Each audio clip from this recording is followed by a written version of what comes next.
स्वागत होगा फिर से आप सभी का आर के आर स्टडी यूट्यूब चैनल पे। इस वीडियो के माध्यम से हम लोग आज महत्तम समापवर्तक यानी HCF निकालना सीखेंगे। इससे पिछले वाले वीडियो में हम सभी ने LCM को निकालना सीखे थे। इस वीडियो के माध्यम से हम लोग महत्तम समापवर्तक को निकालना सीखेंगे। तो चलिए हम लोग वीडियो को स्टार्ट करते हैं और जानते हैं सबसे पहले कि हमारा महत्तम समापवर्तक ये क्या होता है, जिसको शॉर्ट फॉर्म में हम लोग HCF बोलते हैं। यानी इसका फुल फॉर्म है हमारा हाईएस्ट कॉमन फैक्टर। यानी कि हमारा जो महत्तम समापवर्तक होता है उसे हम लोग ऐसे कह सकते हैं कि दो या दो से अधिक संख्याओं का महत्तम समापवर्तक यानी HCF वह बड़ी से बड़ी संख्या होती है जो दी गई संख्याओं को पूर्णतः विभाजित करती है। कहने का मतलब कि सबसे बड़ी से बड़ी वह संख्या जो दी हुई दोनों संख्याओं को या फिर दो से अधिक संख्या दी गई है सभी संख्याओं को पूर्ण रूपेण अगर विभाजित कर देती है तो वह संख्या हमारा दी गई संख्या का महत्तम समापवर्तक कहलाता है, यानी HCF कहलाता है। अगर हम बात करें तो हाईएस्ट कॉमन फैक्टर कहलाता है। जैसे एग्जांपल के तौर पे हम लोग देखेंगे तो 6 और 8 का महत्तम समापवर्तक जो है 6 और 8 का महत्तम समापवर्तक यानी HCF यहाँ पर महत्तम के जगह पे लघुत्तम टाइप हो गया है, तो उसको आप लोग मैनेज कर लीजिएगा। यानी कि 6 और 8 का HCF कहे तो, और इसको हम लोग हिंदी में कहेंगे महत्तम समापवर्तक, हम लोग अगर कहें तो वो हमारा 2 होगा। यानी 2 एक ऐसी संख्या है जो आपको 6 और 8 दोनों को पूर्ण रूपेण विभाजित करेगी, और साथ ही साथ 2 से बड़ा कोई ऐसा संख्या नहीं है जो 6 और 8 को पूर्ण रूपेण विभाजित कर पाएगी। इसीलिए कहा गया है कि हमारा जो महत्तम समापवर्तक होता है वह सबसे हाईएस्ट वो संख्या होती है जो हमें दी गई संख्याओं को पूर्ण रूपेण विभाजित करता है। ठीक है, तो चलिए हम लोग अब बात करते हैं कि हम लोग महत्तम समापवर्तक को बनाएंगे कैसे, इसको हम लोग निकालेंगे कैसे, किसी भी संख्या का महत्तम समापवर्तक यानी HCF हम लोग कैसे ज्ञात करते हैं। तो सबसे पहले मैं एक एग्जाम्पल आपके सामने रखता हूँ, वही 6 और 8 का महत्तम समापवर्तक कैसे निकालेंगे। जो आपने अभी देखा कि 2 होगा, लेकिन वो 2 कैसे होगा, चलिए हम लोग उसको बना करके देखते हैं कि उसका महत्तम समापवर्तक कैसे होगा। देखिए, महत्तम समापवर्तक निकालने के 2 मुख्यतः विधि होते हैं। एक होता है हमारा भाग विधि और दूसरा होता है हमारा गुणनखंड विधि। तो हम लोग यहाँ पर गुणनखंड विधि से इस वीडियो में महत्तम समापवर्तक को निकालना सीखेंगे। तो चलिए 6 और 8, इसमें क्या करना है ना कि 6 को और 8 को अलग अलग पहले हम लोग इसका गुणनखंड निकाल लेते हैं। जैसे 6 का गुणनखंड निकालेंगे तो सिंपली इसको आप ऐसे करेंगे और इसको वो संख्या से भाग देंगे जो आपको लगेगा कि इससे पूर्ण रूपेण कट जाएगी।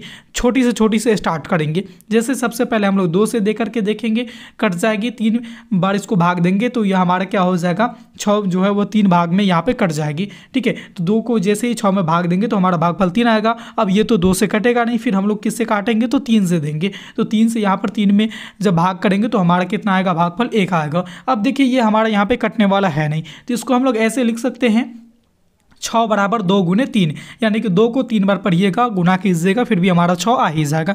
एकदम सिंपल वे में समझने का कोशिश करेंगे। तो हमारा 6 को हम लोगों ने यहाँ पर निकाल लिए। अब हम बात करेंगे 8 की तरफ। तो 8 को भी सेम इसी तरह से इसका गुणनखंड निकालेंगे। आप देखिए कैसे निकलेगा। सबसे पहले हम लोग 2 से देंगे, ये 4 आएगा यहाँ पे, फिर देंगे हम लोग 2 से ही, क्योंकि 4 में 2 से भाग लग जाएगी, तो फिर यहाँ पर हमारा 2 आएगा। फिर हम लोग क्या देंगे, 2 से ही देंगे, और देखिए अब हमारा 1 आ गया। मतलब अब हम लोग यहाँ पर भाग देना, कहने का मतलब कि इसका गुणनखंड निकालना समाप्त कर देंगे। तो हम लोग 8 को भी ऐसे ही लिख सकते हैं, 8 बराबर 2 गुने 2 गुने 2। अब यहाँ पर देखिए महत्तम समापवर्तक में अब यहाँ पर देखने वाली बात आ गई कि अब हम लोग चुनेंगे कैसे कि महत्तम समापवर्तक होगा कैसे।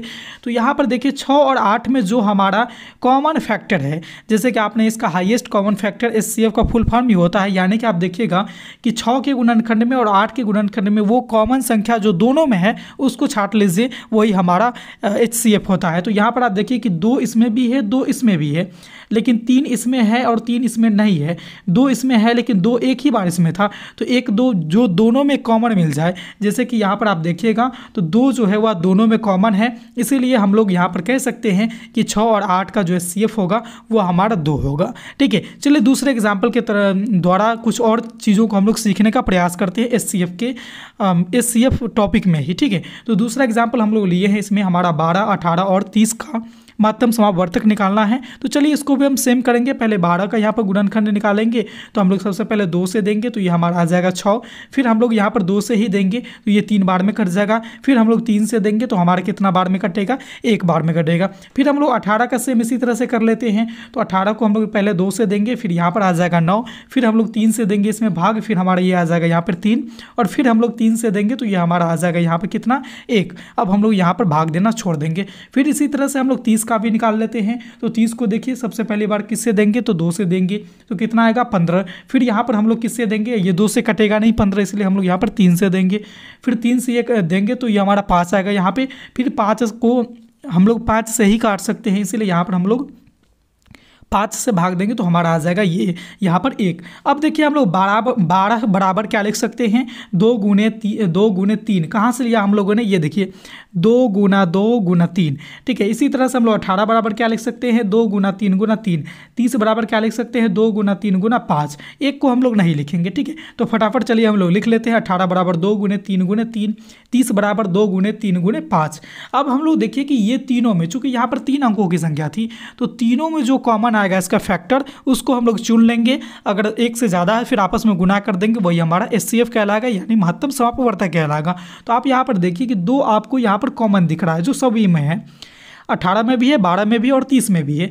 5 इसमें है लेकिन 5 इसमें नहीं है। यहाँ पर 3 देखिएगा, इसमें भी 3 है, इसमें भी 3 है और इसमें भी 3 है। तो 3 और 2, यहाँ पर 2 चीज़ें हमें यहाँ पर कॉमन लगी। कौन कौन सी चीज़ें, तो पहली चीज़ तो हमें यहाँ पर 2 मिल गया जो तीनों में है।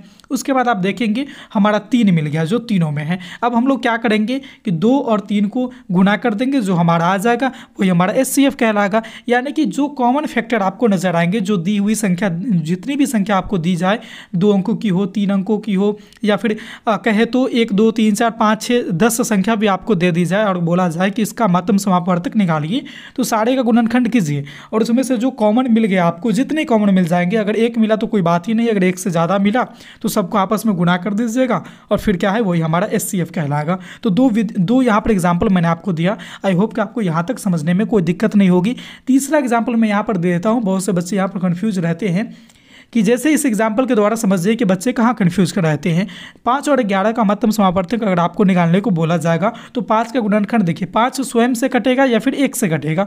इसलिए 5 को जब डिवाइड देंगे तो या तो 1 से देंगे या फिर 5 स्वयं उसी संख्या से देंगे। तो हम लोग चलिए 5 से दे देते हैं, यहाँ पर 1 आ गया, यानी 5 का जो हमारा गुणनखंड होगा वह 5 गुने 1 हो जाएगा। 11 की बात करेंगे तो 11 भी सेम उसी तरह की है, अभाज्य संख्या है। तो ये भी देखिए हमारा क्या है कि या तो स्वयं से कटेगा नहीं तो 1 से कटेगा। तो 11 को हम लोग 11 से भाग दिए तो हमारा 1 आ गया। अब यहाँ पर देखिए 5 बराबर हम लोग लिखेंगे 5 गुने 1 और 11 बराबर लिखेंगे हम लोग 11 गुने 1। अब यहाँ पर देखिए हम लोगों ने पिछले 2-3 एग्जाम्पल देखे, उसमें 1 को हम लोगों ने नहीं लिखा है। क्यों? क्योंकि 1 से किसी भी संख्या को गुना किया जाता है तो वो संख्या बदलती नहीं है, चेंज नहीं होती है, सेम रह जाती है।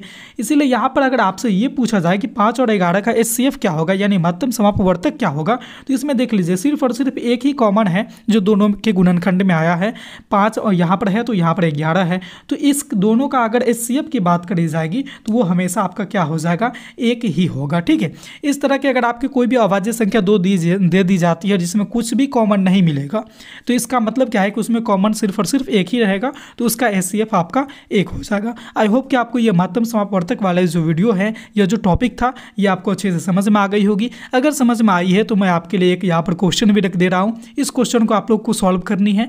यहाँ पर 5, 14 और 38 का महत्तम समापवर्तक यानी HCF निकालना है और आपका जो आंसर आता है, जो भी आपको आंसर आता है, उस आंसर को आप लोग कमेंट बॉक्स में कमेंट करके मुझे ज़रूर बताइएगा कि आपका क्या आंसर आया है। ठीक है, अगर ये वीडियो अच्छी लगी है या फिर इस वीडियो को समझने में कहीं पर भी आपको कोई समस्या है तो आप लोग कमेंट के माध्यम में से अपने फीडबैक को जरूर दीजिएगा। हम उन चीज़ों को दूर करने का पूरा प्रयास करेंगे। साथ ही साथ अगर आप हमारे चैनल पे पहली बार आए हैं तो चैनल को सब्सक्राइब कर लीजिए और साथ ही साथ बेल वाले आइकन को भी प्रेस कर लीजिएगा, ताकि इस तरह के जब कभी भी मैं रोचक, महत्वपूर्ण, उपयोगी वीडियो अपलोड करूं तो उसका नोटिफिकेशन आप तक सबसे पहले पहुंच जाए। तो इस वीडियो में बस इतना ही था। फिर मिलते हैं अगले वीडियो में नए टॉपिक के साथ। तब तक के लिए देखते रहिए हमारे चैनल RK स्टडी को। धन्यवाद।